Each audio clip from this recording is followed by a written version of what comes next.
Hello investors, स्वागत है आपका बेसिक्स ऑफ स्टॉक मार्केट की इस सीरीज में। तो आज हम देखेंगे कॉर्पोरेट एक्शन। तो कॉर्पोरेट एक्शन क्या होते हैं मार्केट में, ये आज हम देखने वाले हैं। तो कॉर्पोरेट एक्शन मतलब क्या, जो भी कंपनी डिसीजन लेती है, कॉर्पोरेट जो भी डिसीजन लेती है डायरेक्टर बॉडी, उसे कहा जाता है कॉर्पोरेट एक्शन। तो there are many types of corporate action. तो सबसे पहले अगर हम देखें बायबैक, तो बायबैक एक कॉर्पोरेट एक्शन होता है जिसमें क्या होता है कि कंपनी के पास अगर सरप्लस पड़ा हुआ है तो कंपनी क्या करती है, वो पैसा पब्लिक को देके जो एग्जिस्टिंग शेयर है वहां से कंपनी उनके शेयर बायबैक करती है। कंपनी ही अपने शेयर परचेस करती है मार्केट से, उसे कहा जाता है बायबैक। ओके, देन होते हैं rights issue, then stock split होते, बोनस इश्यू होते, डिविडेंड होते। तो ये सब कॉर्पोरेट एक्शंस होती है। ओके, तो डिसीजन टेकन बाय कंपनी, तो ये जो भी कॉर्पोरेट एक्शन का डिसीजन होता है कंपनी के द्वारा लिया जाता है और approve by board of share holders, मतलब शेयर होल्डर्स और बोर्ड ऑफ डायरेक्टर के थ्रू ये अप्रूव किया जाता है। और इसका इंपैक्ट क्या होता है, तो स्टॉक की जो भी प्राइस होती है इस पे बहुत बड़ा इंपैक्ट होता है कॉर्पोरेट एक्शंस का। किसी भी कॉर्पोरेट एक्शंस का इंपैक्ट डायरेक्टली स्टॉक प्राइस पे होता है, लेकिन फंडामेंटल्स जो होते हैं वो कभी भी चेंज नहीं होते, सिर्फ जो स्टॉक प्राइस रहती है उस पे इंपैक्ट होता है कॉर्पोरेट एक्शंस का। तो एक एक करके मैं अब आपको सब कॉर्पोरेट एक्शंस समझाता हूं। ओके, तो सबसे पहले अगर हम देखें तो डिविडेंड। तो डिविडेंड मतलब क्या, तो डिविडेंड मतलब मान लो एक कंपनी है, कंपनी, ओके, तो कंपनी को मान लीजिए इस साल 1000 करोड़ का प्रॉफिट हो गया। तो कंपनी क्या करती है, अगर 1000 करोड़ का प्रॉफिट हुआ, कंपनी के एक्सपेंसेस थे 500 करोड़, तो 500 करोड़ कंपनी के एक्सपेंसेस निकल गए, उसके बाद 500 करोड़ रुपए कंपनी के पास बचे हुए। ओके, कंपनी एक स्टेबल कंपनी, उसे ग्रोथ में कुछ ज्यादा पैसा लग नहीं रहा, तो कंपनी क्या करती है, जो भी ये 500 करोड़ प्रॉफिट होता है, ये इस पे किसका हक होता है, शेयर होल्डर का, क्योंकि शेयर होल्डर अल्टीमेटली ओनर हो गए कंपनी के। तो कंपनी ये शेयर होल्डर में कैश डिस्ट्रीब्यूशन कर देती है। ओके, तो पर शेयर होल्डर को ये कंपनी कैश डिस्ट्रीब्यूशन कर देती है, इसे कहा जाता है कॉर्पोरेट एक्शन या डिविडेंड। डिविडेंड, ओके, डिविडेंड मतलब क्या, तो कंपनी को अगर अच्छा खासा प्रॉफिट हुआ तो कंपनी उसका जो भी प्रॉफिट है वो डायरेक्टली जो भी कंपनी के ओनर है, मतलब इक्विटी शेयर होल्डर है, उनको दे देती है, इसे कहा जाता है डिविडेंड। तो डिविडेंड डायरेक्टली प्रॉफिट जो रहता है वो मतलब आपके बैंक अकाउंट में आता है, डिविडेंड डायरेक्टली आपको जो भी बैंक अकाउंट होगा वहां पे क्रेडिट हो जाता है। ओके, तो profit share with share holders and paid पर शेयर, मतलब पर शेयर के बेसिस से दिया जाता है। तो मान लीजिए किसी कंपनी का, अगर मान लीजिए रिलायंस का अगर समझो रिलायंस ने डिसाइड किया कि 1 शेयर को हम देंगे 10 रुपया डिविडेंड, तो मान लीजिए आपके पास 10 शेयर है तो आपको कितना मिलेगा, 10 into 10, तो आपको 100 रुपए डिविडेंड मिल जाएगा। और ये डिविडेंड डिक्लेयर होता है, डिक्लेयर होने के बाद ये डायरेक्टली आपके बैंक अकाउंट में आ जाता है। ओके, तो ये होगा डिविडेंड। उसके बाद हम देखेंगे बोनस इश्यू। तो बोनस क्या होता है, मान लीजिए कि अच्छा खासा प्रॉफिट हुआ तो कंपनी क्या करती है, वो जो भी शेयर पैसा होता है वो ना कि कैश के बदले देते, कंपनी एडिशनल शेयर कंपनी के इशू करती है। तो मतलब मान लीजिए आपके पास 100 शेयर पड़े हुए रिलायंस के, और रिलायंस ने 1:1 बोनस डिक्लेयर कर दिया। 1:2 मतलब क्या, कि हर एक शेयर होल्डर को और एक शेयर मिलेगा फ्री ऑफ कॉस्ट। ओके, तो इससे क्या होता है, तो आपको जो आपके 100 शेयर थे वो आपको अब 200 शेयर हो जाएंगे। ओके, लेकिन इसमें सबसे जरूरी जो बात है ये क्या, मान लीजिए कंपनी का शेयर अगर 1000 रुपीज को ट्रेड कर रहा था मार्केट में, तो वो कंपनी का स्टॉक अब ट्रेड करने लगेगा सिर्फ 500 रुपए को।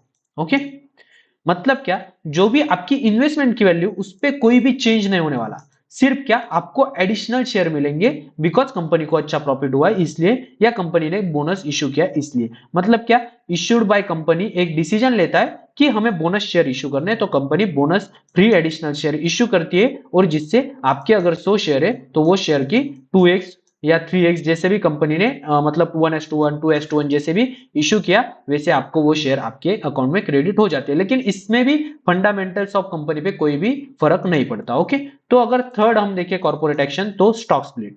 तो स्टॉक स्प्लिट क्या होता है, मान लीजिए आज हम ईएमआरएफ के एग्जांपल लेते हैं, तो ईएमआरएफ का शेयर क्या हो चुका है ना, 1 लाख से भी ज्यादा, मतलब उसकी वैल्यू है।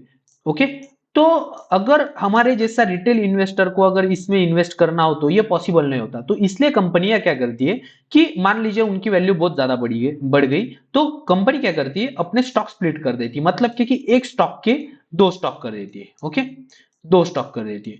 तो ये कैसे होता है, मान लीजिए एक स्टॉक है आपके पास 500 रुपए का, तो अब क्या हो जाएगा, आपके पास 2 स्टॉक हो जाएंगे, लेकिन दोनों की वैल्यू जो हो जाएगी वो 250 हो जाएगी। ओके, तो ये क्यों करती है कंपनी, तो कंपनी ये इसलिए करती है, क्यों मार्केट में लिक्विडिटी बनी रहे। लिक्विडिटी मतलब क्या, मान लीजिए 500 रुपए का शेयर था, कोई इन्वेस्ट नहीं कर पा रहा था, लेकिन वही शेयर जब 250 रुपए का होगा तो बहुत सारे इन्वेस्टर उसमें अब पार्ट ले सकेंगे, इसलिए कंपनी स्प्लिट इशू करती है। मतलब क्या कि 10, ये देखो यहाँ पे शेयर सर्टिफिकेट अगर 10 रुपए की फेस वैल्यू थी तो कंपनी ने अगर दो में बांट दिया तो 1:2 का अगर स्प्लिट हुआ तो आपके पास अब दो शेयर्स हो जाएंगे, लेकिन दोनों की वैल्यू अब 5-5 रुपए हो जाएगी। तो इसमें भी फंडामेंटल्स पे कोई भी फर्क नहीं पड़ता, लेकिन जो मार्केट प्राइस है शेयर की वो बदल जाती है। प्राइस पर share is divided but total investment value remain same. मतलब इन्वेस्टमेंट वैल्यू जो है वो अपनी इतनी रहेगी, सिर्फ आपको क्या होगा, आपको एडिशनल शेयर मिल जाएंगे और आपके जो एग्जिस्टिंग शेयर है उनकी वैल्यू कम हो जाएगी। Okay, share divided into small amount, face value changes, मतलब कि क्या, फेस वैल्यू इससे चेंज हो जाती है और investment value remain same. Investment पे आपके कोई भी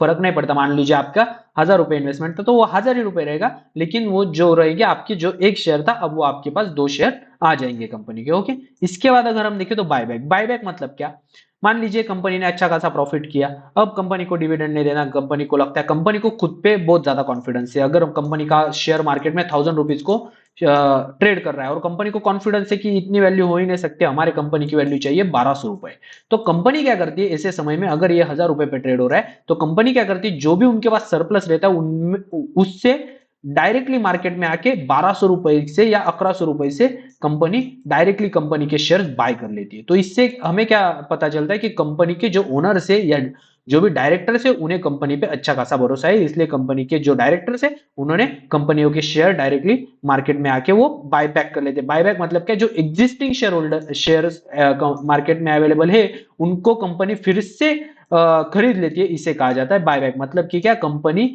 अब पैसा देगी और आपसे जो भी आपके शेयर होंगे वो आपसे खरीद लेगी। हो तो कंपनी बायबैक सिर्फ ओन शेयर, मतलब ओन शेयर जिनके एग्जिस्टिंग शेयर है, जैसे आईपीओ में कंपनी क्या करती है, शेयर इश्यू कर दी, लेकिन बायबैक में क्या करती है, वही शेयर कंपनी रिटर्न ले लेती है और पैसे इन्वेस्टर में बांट देती है। Okay, reduces to a total share. Okay, reduces मतलब इससे क्या होता है कि मार्केट में मान लीजिए 1000 शेयर सब अवेलेबल है, तो कंपनी ने अगर 500 खरीद लिए तो 500 शेयर ही एग्जिस्टिंग रहेंगे, तो जो भी नंबर ऑफ शेयर्स अवेलेबल है मार्केट में वो रिड्यूस हो जाएगी। और शोज द कंपनीज कॉन्फिडेंस, मतलब क्या कि कंपनी को, डायरेक्टर को इतना कॉन्फिडेंस है कि हमारा जो शेयर प्राइस है वो ज्यादा होना चाहिए, तो ज्यादा अमाउंट देके अपने शेयर्स खुद बायबैक कर लेती है। ओके, तो इसके बाद अगर हम देखें तो राइट्स इशू। तो राइट्स इशू मतलब क्या, तो कंपनी को, मान लीजिए एक कंपनी है, कंपनी ने 1000 करोड़ का प्रॉफिट कर लिया है और कंपनी अच्छी खासी चल रही है और कंपनी को और ग्रोथ करनी है और कंपनी को और पैसा चाहिए, तो इस केस में क्या करती है कंपनी, ना कि एफपीओ लाती है। एफपीओ मतलब भी मैंने आपको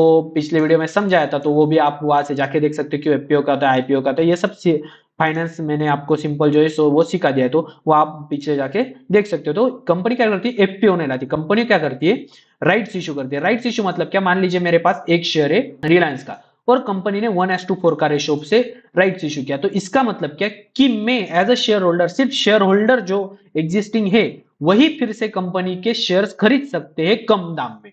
तो मतलब मेरे पास अगर एक शेयर रिलायंस का अवेलेबल है तो मैं और 4 शेयर्स, एक राइट्स में एक प्राइस डिसाइड होती है, उस प्राइस पे मतलब कम वैल्यू में, मार्केट में जो प्राइस चल रही है उससे कम वैल्यू में मैं वो शेयर्स कंपनी के मार्केट से खरीद सकता हूं। तो क्या, तो एग्जिस्टिंग शेयर होल्डर जो रहते हैं वही ये राइट्स में अपना, और फ्रेश कैपिटल कंपनी इशू करती है ग्रोथ के लिए हो, या कंपनी को किसी भी कारण अगर कैपिटल लग रहा हो तो कंपनी राइट्स इशू करती है। तो offer to existing shareholder, मतलब जो एग्जिस्टिंग शेयर होल्डर है, अगर मेरे पास पहले से शेयर है तो मैं और कंपनी के शेयर्स राइट्स इशू में अप्लाई करके ले सकता है। Okay, rights for fresh capital, fresh capital अगर कंपनी को चाहिए तो करेगी, और इससे हमें क्या फायदा होता है कि हमें डिस्काउंट में कंपनी के शेयर मिल जाते हैं। तो ये हो गए राइट्स इशू। तो ये सब हमने क्या देखे, कॉर्पोरेट सेक्शन। तो कॉर्पोरेट सेक्शन अगर हमें देखना हो तो ये कॉर्पोरेट सेक्शन हम कहाँ पे देखें, तो मैं ये पूरी की पूरी सीरीज प्रैक्टिकल ले रहा हूँ, इसलिए आज इसका भी एग्जांपल मैं आपको प्रैक्टिकल दिखाता हूं। तो आपको क्या करना है, डायरेक्टली एनएससी की वेबसाइट पे आ जाना है। एनएससी की वेबसाइट पे कैसे आना है, गूगल पे जाके सिर्फ आपको एनएससी टाइप करना है। तो एनएससी जो होता है ये हमारा एक्सचेंज है, ये मैंने पिछले वीडियो में सब बताया हुआ है, तो आप मेरी सीरीज को अगर आपने पिछले वीडियो नहीं देखे तो आप देख सकते हो कि बेसिक ऑफ स्टॉक मार्केट में एक्सचेंज क्या होता है, एक्सचेंज ट्रेडेड फंड, ये सब मैंने बताया हुआ है। तो यहाँ पे जाके आपको क्या करना है, यहाँ पे सिर्फ कंपनी का नाम टाइप करना है। तो मैं यहाँ पे डाल देता हूँ TCS. Okay, just a second, TCS. Okay, Tata consultancy services, ये देख लेते हैं। तो यहाँ पे जाके आपको ये ऊपर प्राइस भी ये सब दिख जाता है, तो आपको जाना है नीचे। ओके, नीचे जाने के बाद यहाँ पे हम देख सकते हैं कॉर्पोरेट एक्शन। ये देखो कॉर्पोरेट एक्शन, तो यहाँ पे जो रहता है इंटीरियम डिविडेंड ऑफ 11 पर शेयर, मतलब क्या, 16 ऑफ जनवरी को कंपनी ने या टीसीएस ने ₹11 पर शेयर के हिसाब से डिविडेंड बांटा। मतलब क्या कि जो भी इसके एग्जिस्टिंग शेयर होल्डर होंगे उनके अकाउंट में डायरेक्टली ये डिविडेंड क्रेडिट हो चुका होगा। तो ऐसे कॉर्पोरेट एक्शन जो रहते हैं यहाँ पे अगर हम व्यू मोर करें तो यहाँ पे पूरे के पूरे एक्शन हमें दिख जाएंगे कि कभी स्प्लिट हुआ है, कभी क्या, ये देखो बायबैक हुआ है, इक्विटी शेयर्स 24 नवंबर को बायबैक किया था टीसीएस ने। तो यहाँ से जाके आप सब देख सकते हो इंटरिम डिविडेंड, डिविडेंड कब दिया है कंपनी ने, ये यहाँ से जाके आप एनएसई की वेबसाइट से डायरेक्टली